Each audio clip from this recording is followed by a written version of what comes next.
This is Ag Matters PM from the Iowa Agribusiness Radio Network, brought to you by the Iowa Soybean Association. Your daily recap of the information that affects Iowa's farmers, producers, and consumers, right here in the heart of the heartland. With reports from our award-winning broadcast team of Dustin Hoffman, Riley Smith, and Mark Magnuson. Now, from the IARN studios in Des Moines, here's Dustin Hoffman. Well, good day, everybody, and welcome to Ag Matters PM from the Iowa Agribusiness Radio Network, coming to you from the Iowa State Fair here in Des Moines. I'm Dustin Hoffman. Coming up later on this show, we talk with the folks from the Iowa Ag Council. We'll also take a look at that ag weather outlook. But first, let's run down the markets. It's time now for the Ag Matters PM Closing Market Summary, your source for market analysis and settlement prices from the day's trade in Chicago, courtesy of the folks at agmarket.net. Well, we're at the end of another trading day here on this Friday. We talked to Nathan Cardwell of agmarket.net. Nathan, what did we see coming out of that trade today? Yeah, just taking a look to wrap up the week. Corn traded on an inside day, relatively no new highs, no new lows. Taking a look, every day we see new combines roll. I think that's given us a better idea of what guys are starting to see out there and might be the reason why we're staying above $6. Taking a look at beans. Beans is still a weather story right now. Everybody that I talk to, a lot of producers, could still use a little bit of rain in the next 2 weeks. Could be the difference between 50 and 70 bushels. Wheat was under a little bit of pressure this week, down near 750, hopefully finding support. As we know, harvest is wrapping up, and then we also saw Ukraine export a little bit more bushels, the cargoes this week. That's hitting the market, giving us a little bit of pressure. Surprisingly, Australia and Russia had larger crops than expected. So all in all, I think the markets are trying to find support, and they are giving us fair value on what we know right now. You know, I was talking with Matt Bennett this morning on our morning podcast, and he was saying that, you know, after the volatility we've been seeing, having a quiet couple of days isn't a bad thing to have once in a while. Absolutely. To try and get your bearings and digest the information we have. We don't want to overdo it one way or the other. Now, we've got crop tours coming up here in a few days. Next week, I know Pro Farmer's getting ready to go out. You know, that's usually when we get our first idea of what things are looking like. You said there's also some combines rolling. Whereabouts are you seeing that action going on? Well, yeah, we've seen hearing some different issues going on in Illinois as well.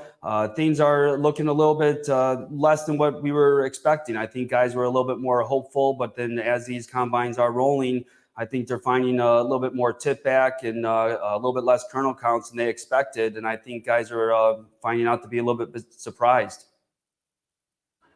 All right, and moving back into the livestock side of things, what did we see out there today? Yeah, it's starting with cattle. You know, dryness is really what started off this bull trend, giving us tight supplies.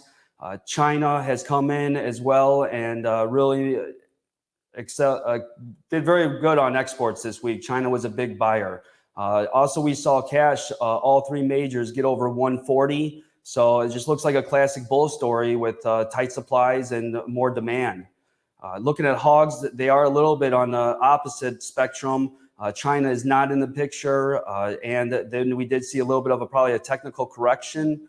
Do look for the selling to slow down a little bit as the gap between August going off at 120 and October trading down near 90. That might be too much and overdone.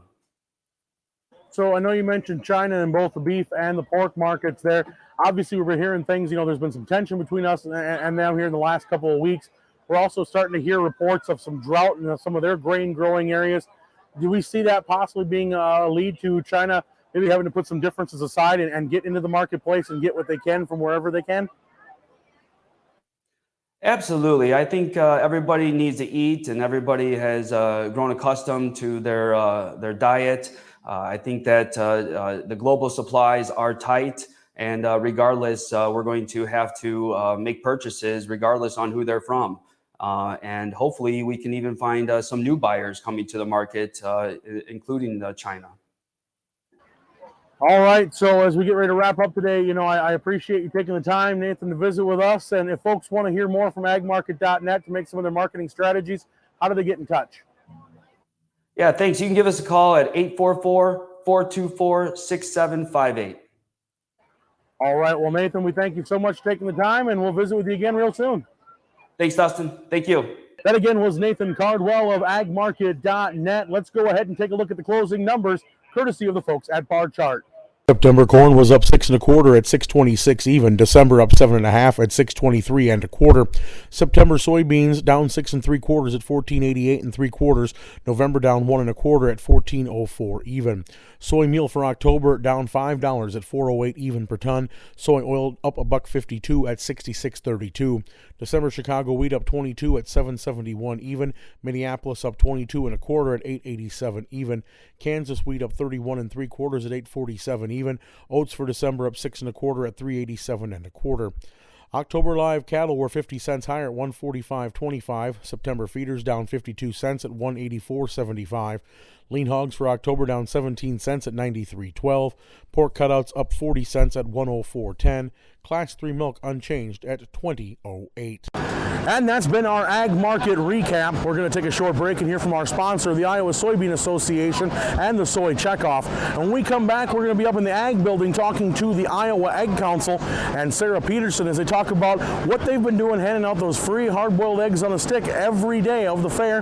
This is Ag Matters PM. Iowa Soybean Association is driven to deliver for Iowa's 40,000 soybean farmers. We're proud to provide objective agronomic research, a helping hand with soil and water stewardship, and timely industry news powered by the Soybean Checkoff. Learn more at iasoybeans.com. Welcome back to AM/PM from the Iowa Agribusiness Radio Network, coming to you live from the Iowa State Fairgrounds in Des Moines on day 9 of the fair. I'm Dustin Huffman. Now, when people come down here to the fair, they see the cattle, they see the hogs. They're a great thing for everybody to come see, but when we think about agricultural products here in Iowa, one of those that we are the top producer of doesn't make any noise at all. In fact, it's so small, you can hide several of them under a chicken. And that, of course, is the egg. And the Iowa Egg Council this year, once again, is up in the Ag Building handing out those eggs on a stick. Plus, they've got some other goodies for us to try.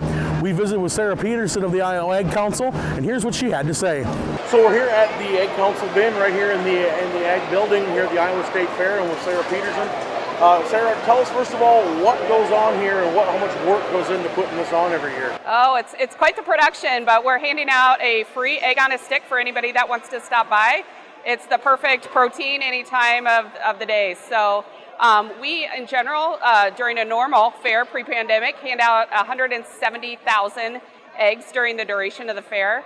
Right now, we're partway through. We are about 75,000 eggs. So we are on track to hit that number, if not exceed. So please stop on by. It's one of the only free fair items here at the fair. So. All right, and of course, then you also sometimes have celebrities out here handing out some of those eggs as well. Yeah, we have celebrity servers out here most days. We've had Governor Reynolds stop by. Lieutenant Governor Gregg was here. We've got Deputy Secretary of Ag and Secretary of Ag have stopped by. So throughout the fair, you never know who you're going to see at the booth. And now you also, around the booth here, have all sorts of information for the consumers, other things for them to check out and learn about. Tell us a little about what's going on there. Yeah, so we've also got some recipes that you can pick up and grab to try. We've got free tattoos. We've got a selfie stand. And then we've got farmers that volunteer throughout the fair. So if you want to ask them a question about anything eggs, swing by and say hello and ask them a question. Okay, so what is something that the consumers really need to know right about now here at State Fair time? We're right around State Fair time. Eggs are one of the most nutritious things and most perfect food that you can get at 70 calories and 6 grams of protein. It's one of the healthiest things that you can get at the fair. So keep eating your eggs and stop by and see us. And the farmers out there, obviously they're working hard to make sure we stay number one in egg production in the country. Is there any misconceptions about eggs that people don't realize or think something about it, but it's a total misconception? Obviously one of the misconceptions or myths is that eggs are bad for you, that they're high in cholesterol, and that's really not the case. Studies have shown that they're actually very good for you, and choline and lutein are some essential nutrients that you need for eyesight and brain development. And those are great in that one little perfect shell. Now tell us about the Eggo Fuego. The Eggo Fuego. So the Eggo Fuego is located at our Cluck and Coop concession stand. It is right outside the Midway, right near the sand sculpture. We've got lots of great items. The Eggo Fuego was one of the top 10 best new fair food semifinalists this year. It is a fried egg with a chorizo patty, a slice of cheese, guacamole, and a jalapeno jam on a brioche bun. Delicious, good any time of the day, especially for breakfast if you want to keep full throughout the day. But we've also got our award-winning best new fair food from last year, the chicken and egg salad, which is back. So stop by, lots of great egg-centric items to try out and taste. Now, if any consumers out there want to know more about the Iowa egg industry year-round, where do they find that? Absolutely. They can go to iowaegg.org to learn more information about the Iowa egg industry or stop by any of the events that we have throughout the year. All right, Sarah, thank you so much for taking time to visit with us. Thank you. And that once again was Sarah Peterson of the Iowa Egg Council here on Ag Matters PM. Let's run down the ag weather outlook. Well, we are seeing sunny skies right now out here at the State Fairgrounds. We did have some rain here in Des Moines early this morning, even before I went out, and that's pretty early. But those showers did push off, and it did get out some sunshine, a little bit of clouds starting to move back in again. But what are we looking at for the next 24 hours? We'll have to see from the National Weather Service. Well, as we said earlier, we started the day off with some showers in the early morning, but then the sunshine came out for day 9 of the Iowa State Fair. But we are going to see some of them rain showers return, and they are going to move into tonight and tomorrow. We saw highs today in the upper 70s to the low and mid 80s. Tonight, scattered thunderstorms will continue across the state. Lows will be around 59 to about 65. Tomorrow, we'll see those thunderstorms continue into the daytime, and highs will be in the mid 70s. Taking a look at the affiliate weather map for tomorrow, Cherokee will see showers and thunderstorms in 73. Shenandoah, mostly cloudy skies in 78. Des Moines will see showers and storms in 77. Waterloo will also see showers and storms in 74. Albia looking for some thunderstorms and 77. And Clinton, showers and thunderstorms likely throughout the day and a high of 75 degrees. And that was a check of the ag weather outlook. Now, normally this will be the time we get ready to wrap up the show, but before we can do that, we got to do something that I really don't want to do. And Averie, come on over here. All right, so Averie has been our intern here since what, May 25th, somewhere in that ballpark? Yes. And unfortunately, today is her last day. She's leaving us. She's going to Iowa State again, senior year. We tried to get you to stay, but you just won't do it. I wanted to, as much as I really wanted to. I feel like I should get my degree first, but I would definitely come and visit. Yeah, definitely. Come harass all of you. We may have some projects lined up for you, so you're not totally gone. Yes. But we'll have to see how that works. We got to let you get settled in first. And you already said, now you don't start class till the 23rd, but you already got 7 assignments due? Yes, I have 7 assignments due this next week. 1 assignment due on the first day, and then I think 5 on the 3rd day. But we're just... Dear professors, they're already paying for the education. Can they have their full break? Come on, guys. I mean, it is syllabus week, so you'd think it'd be easy. That's the easy week, yeah. I know. That's almost as easy as spring break, but... Right. So anyway, now you jumped right in more than we even expected. I mean, day 2, you were right with Monty Shaw and Grant Kimberly, and if that ain't a baptism by fire with Monty, nothing is. But tell us, of all the things you got to do here at the Iowa Agribusiness Radio Network, tell us something that you really enjoyed, something you're never going to forget about. I mean, I had so many great experiences. Again, just being thrown in the fire and going out to the bill signing. Whenever me and Riley went out there, I was like, so can I interview? Can I do this? No fear. Instantly going in. And honestly, some of the things that I will never forget is not only just the all-around experience that I've had here, but the relationships and the networking that I have built with not only you guys, but other businesses and other corporations and people outside of the Agribusiness Radio Network. And those are some things that I will never forget. I can never take back, and it's all bittersweet. I hate that it's coming to an end, but overall, it's just been a really fun summer.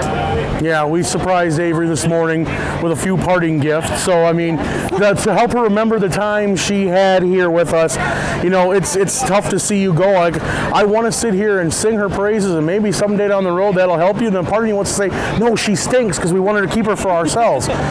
You've been a great addition to the team. You took to it. There was no hesitation on your part.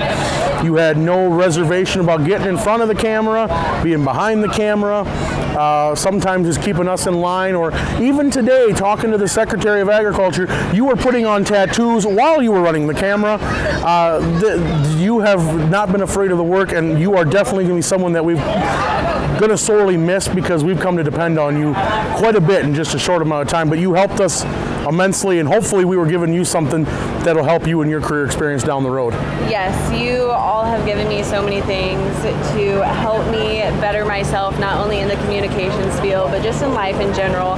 Like, I know that I could always come to you guys. I could always come in if I was having a bad day.